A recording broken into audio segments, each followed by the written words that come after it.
ओम शांति। 1-2-25 के ईश्वरीय महावाक्य हैं। आज बाबा ने कहा, मीठे बच्चे, तुम आत्माओं का स्वधर्म शांति है। तुम्हारा देश शांति धाम है। तुम आत्मा शांत स्वरूप हो, इसलिए तुम शांति मांग नहीं सकते। प्रश्न है, तुम्हारा योग बल कौन सी कमाल कर सकता है? उत्तर है, योग बल से तुम सारी दुनिया को पवित्र बनाते हो। तुम कितने थोड़े बच्चे योग बल से यह सारा पहाड़ उठाए सोने का पहाड़ स्थापन करते हो। 5 तत्व सतो प्रधान हो जाते हैं, अच्छा फल देते हैं। सतो प्रधान तत्वों से ये शरीर भी सतो प्रधान होते हैं। वहाँ के फल भी बहुत बड़े बड़े स्वादिष्ट होते हैं। ओम शांति। जब ओम शांति कहा जाता है तो बहुत खुशी होनी चाहिए, क्योंकि वास्तव में आत्मा है ही शांत स्वरूप। उसका स्वधर्म ही शांत है। इस पर सन्यासी भी कहते हैं, शांति का तो तुम्हारे गले में हार पड़ा है। शांति को बाहर कहाँ ढूंढते हो? आत्मा स्वतः शांत स्वरूप है। इस शरीर में पाठ बजाने आना पड़ता है। आत्मा सदा शांत रहे तो कर्म कैसे करेगी? कर्म तो करना ही है। हाँ, शांति धाम में आत्माएं शांत रहती हैं, वहाँ शरीर है नहीं। यह कोई भी सन्यासी आदि नहीं समझते कि हम आत्मा हैं। शांति धाम में रहने वाली हैं। बच्चों को समझाया गया है, शांति धाम हमारा देश है। फिर हम सुख धाम में आकर पाठ बजाते हैं। फिर रावण राज्य होता है दुख धाम में। ये 84 जन्मों की कहानी है, भगवानोवाच है ना। अर्जुन प्रति कि तुम अपने जन्मों को, अर्जुन के प्रति कि तुम अपने जन्मों को नहीं जानते हो। एक को क्यों कहते हैं? क्योंकि एक की गारंटी है। इन राधे कृष्ण की तो गारंटी है ना, तो इनको ही कहते हैं। ये बाप भी जानते हैं, बच्चे भी जानते हैं कि यह जो सब बच्चे हैं, सब तो 84 जन्म लेने वाले नहीं हैं। कोई बीच में आएंगे, कोई अंत में आएंगे। इनको ही, इनकी तो सर्टेन है। इनको कहते हैं बच्चे। हे बच्चे, तो ये अर्जुन हुआ ना, रथ पर बैठा हुआ है। बच्चे खुद भी समझ सकते हैं। हम जन्म कैसे लेंगे? सर्विस ही नहीं करते तो सत्युग नई दुनिया में पहले कैसे आएंगे? इनकी तकदीर कहाँ है? पीछे जो जन्म लेंगे उनके लिए तो पुराना घर होता जाएगा ना। मैं इनके लिए कहता हूँ जिनके लिए तुमको भी सर्टेन है। तुम भी समझ सकते हो, मम्मा बाबा 84 जन्म लेते हैं। कुमार का है, जनक है, ऐसे ऐसे महारथी जो हैं वह 84 जन्म लेते हैं। जो सर्विस नहीं करते हैं तो जरूर कुछ जन्म बाद में आएंगे। समझते हैं हम तो नापास हो जाएंगे, पिछाड़ी में आ जाएंगे। स्कूल में दौड़ी पहन निशाने तक जाकर फिर वापस लौटते हैं ना। सब एक रस हो ना सके। रेस में जरा पाँव इंच का भी फर्क पड़ जाता है तो प्लस में आ जाता है। यह भी अश्व रेस है। अश्व घोड़े को कहा जाता है, रथ को भी घोड़ा कहा जाता है। बाकी यह जो दिखाते हैं, दक्ष प्रजापिता ने यज्ञ रचा, उसमें घोड़े को हवन किया, ये सब बातें है नहीं। ना दक्ष प्रजापिता ना कोई यज्ञ रचा है। पुस्तकों में भक्ति मार्ग की कितनी दंत कथाएं हैं। उनका नाम ही कथा है। बहुत कथाएं सुनते हैं। तुम तो ये पढ़ते हो, पढ़ाई को कथा थोड़े कहेंगे। स्कूल में पढ़ते हैं, एम ऑब्जेक्ट रहती है। हमको इस पढ़ाई से यह नौकरी मिलेगी, कुछ न कुछ मिलता है। अभी तुम बच्चों को देही अभिमानी बहुत बनना है, यही मेहनत है। बाप को याद करने से ही विक्रम विनाश होंगे। खास याद करना होता है, ऐसे नहीं कि मैं तो शिव बाबा का बच्चा हूं ना, फिर याद क्या करें। नहीं, याद करना है अपने को स्टूडेंट समझकर। हम आत्माओं को शिव बाबा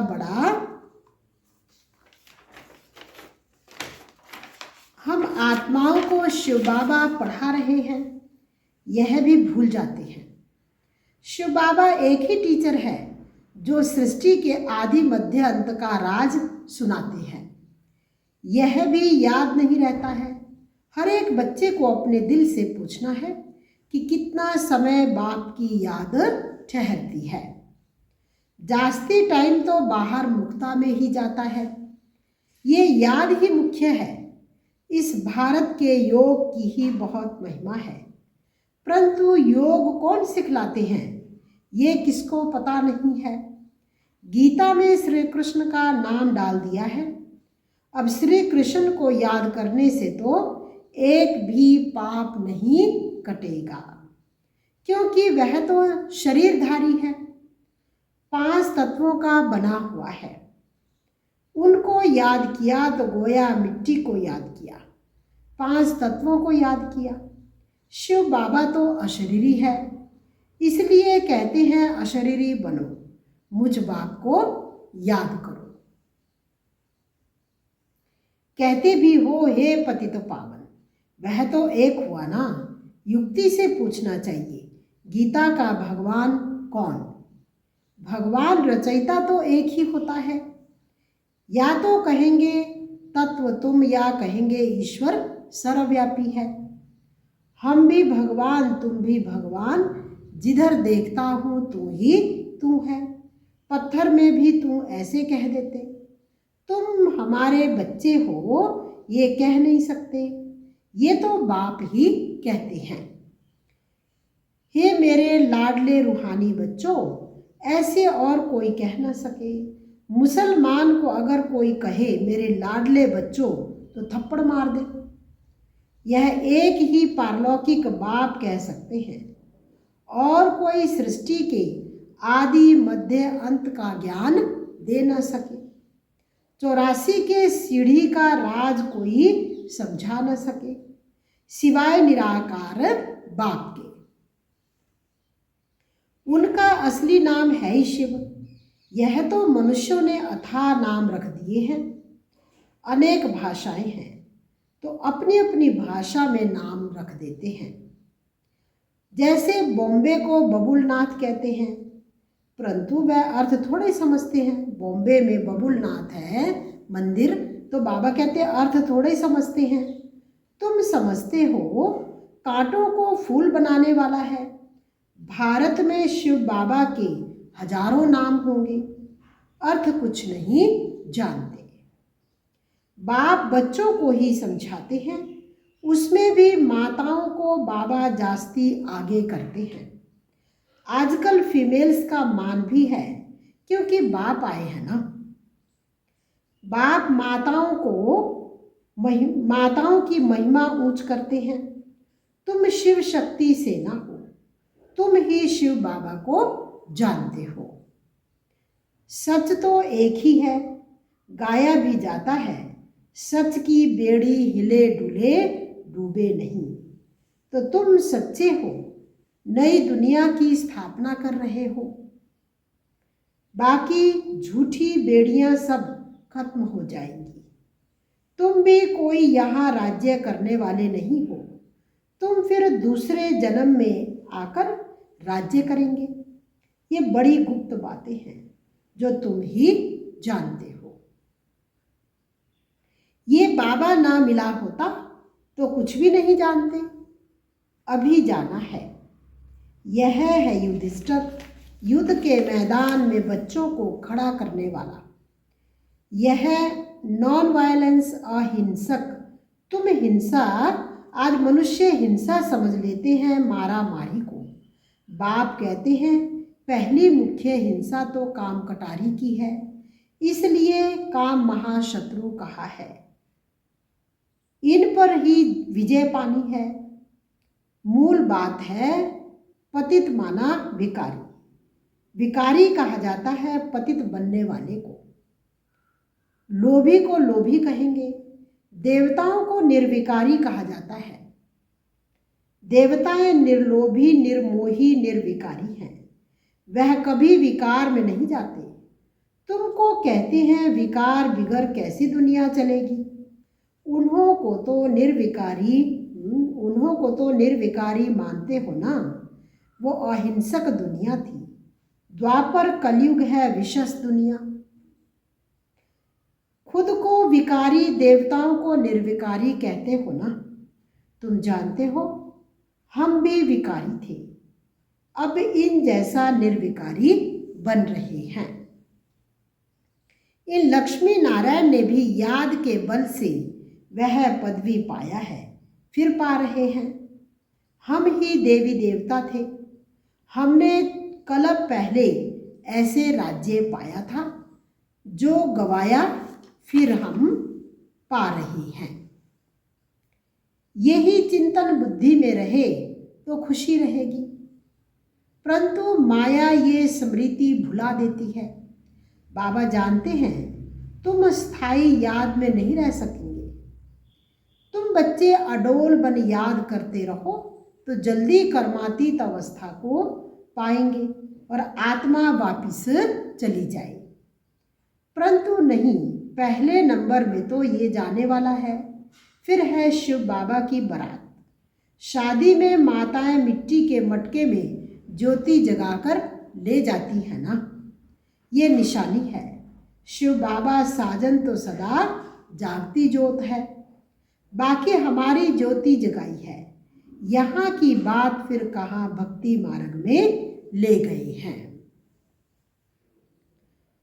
तुम योग बल से अपनी ज्योति जगाते हो, योग से तुम पवित्र बनते हो।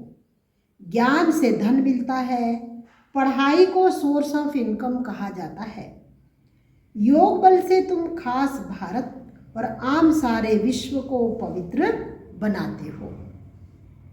इसमें कन्याएं बहुत अच्छी मदद कर सकती हैं। सर्विस कर ऊंच पदवी पाना है, जीवन हीरे जैसा बनाना है। कम नहीं गाया जाता है फॉलो फादर मदर, सी मदर फादर और अनन्य ब्रदर्स सिस्टर्स। तुम बच्चे प्रदर्शनी में भी समझा सकते हो कि तुमको दो फादर हैं, लौकिक और पारलौकिक। इसमें बड़ा कौन? बड़ा तो जरूर बेहद का बाप हुआ ना। वर्षा उनसे मिलना चाहिए। अभी वर्षा दे रहे हैं, विश्व का मालिक बना रहे हैं। भगवानों वाच तुमको राजयोग सिखाता, फिर तुम दूसरे जन्म में विश्व के मालिक बनेंगे। बाप कल्प कल्प भारत में आकर भारत को बहुत साहूकार बनाते हैं। तुम विश्व के मालिक बनते हो इस पढ़ाई से। उस पढ़ाई से क्या मिलेगा? यहाँ तो तुम हीरे जैसा बनते हो 21 जन्म के लिए, मालिक बनते हो। उस पढ़ाई में तो रात दिन का फर्क है। ये तो बाप टीचर गुरु एक ही है। तो बाप का वर्षा, टीचर का वर्षा और गुरु का वर्षा सब देते हैं। अब बाप कहते हैं देह सहित सबको भूलना है, आप मुए मर गई दुनिया। बाप के एडॉप्टेड बच्चे बने, बाकी किसको याद करेंगे? दूसरों को देखते हुए जैसे कि देखते नहीं। पाठ में भी आते हैं परंतु बुद्धि में है अब हमको घर जाना है, फिर यहाँ आकर पाठ बजाना है। यह बुद्धि में रहे तो भी बहुत खुशी रहेगी।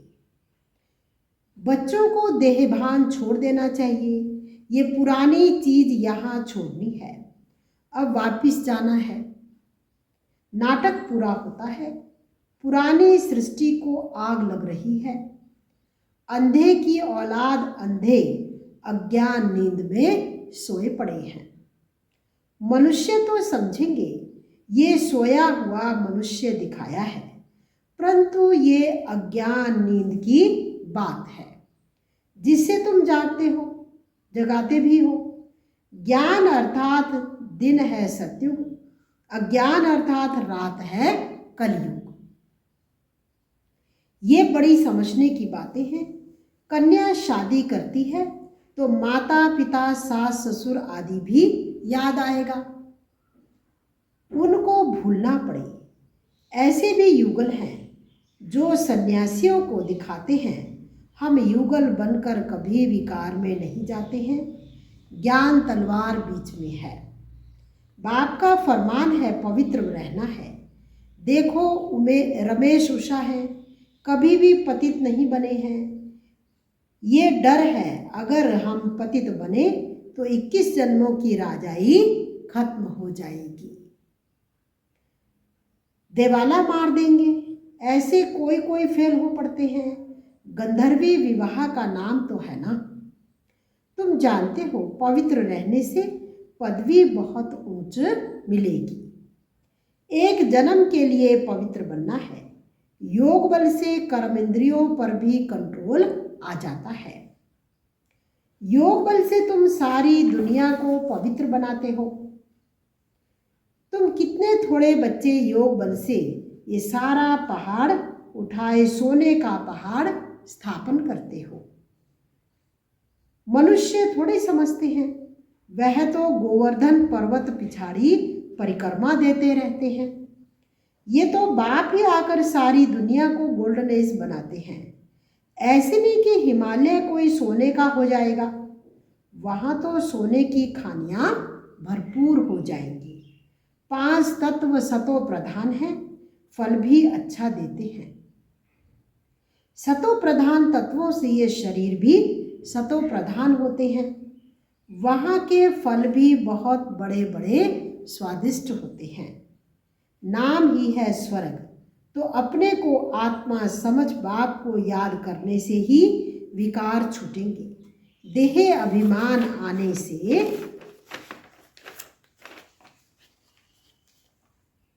विकार की चेष्टा होती है। योगी कभी विकार में नहीं जाएंगे।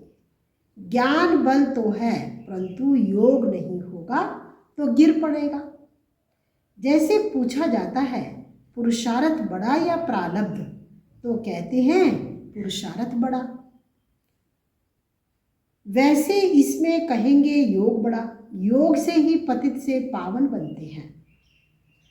अब तुम बच्चे तो कहेंगे हम बेहद के बाप से पढ़ेंगे। मनुष्य से पढ़ने से क्या मिलेगा? मांस में क्या कमाई की होगी? ये तुम एक एक रतन धारण करते हो, यह है लाखों रुपयों के। वहाँ पैसे की गिनती नहीं की जाती, अनगिनत धन होता है। सबको अपनी अपनी खेतियाँ आदि होती हैं। अब बाप कहते हैं हम तुमको राजयोग सिखलाते हैं। यह है एम ऑब्जेक्ट। पुरुषार्थ करके ऊंच बनना है। राजधानी स्थापन हो रही है। इन लक्ष्मी नारायण ने कैसे प्रारब्ध पाई? इनकी प्रारब्ध को जान गए तो बाकी क्या चाहिए? अभी तुम जानते हो कल्प 5000 वर्ष बाद बाप आते हैं, आकर भारत को स्वर्ग बनाते हैं। तो बच्चों को सर्विस करने का उमंग होना चाहिए। जब तक कोई को रास्ता नहीं बताया है खाना नहीं खाएंगे। इतना उल्लास उमंग हो तब ऊंच पदवी पा सकते हैं। अच्छा, मीठे मीठे सिकिलधे बच्चों प्रति माता पिता बाप दादा का याद प्यार और गुड मॉर्निंग। रूहानी बाप की रूहानी बच्चों को नमस्ते। रूहानी बच्चों की रूहानी बाप दादा को दिलवा जान सिकवा प्रेम से नमस्ते। ओम शांति। धारणा के लिए मुख्य सार है पहला नंबर है ईश्वरीय सर्विस कर अपना जीवन 21 जन्मों के लिए हीरे जैसा बनाना है। माता पिता और अनन्य भाई बहनों को ही फॉलो करना है। दूसरा है कर्मातीत अवस्था बनाने के लिए देह सहित सबको भूलना है। अपनी याद अडोल और स्थायी बनानी है। देवताओं जैसा निर्लोभी, निर्मोही, निर्विकारी बनना है। वरदान, तड़पती हुई आत्माओं को 1 सेकंड में गति सदगति देने वाले मास्टर दाता भव। जैसे स्थूल सीजन का इंतजाम करते हो, सेवाधारी सामग्री सब तैयार करते हो जिससे किसी को कोई तकलीफ ना हो, समय व्यर्थ ना जाए, ऐसे ही अब सर्व आत्माओं की गति सदगति करने की अंतिम सीजन आने वाली है।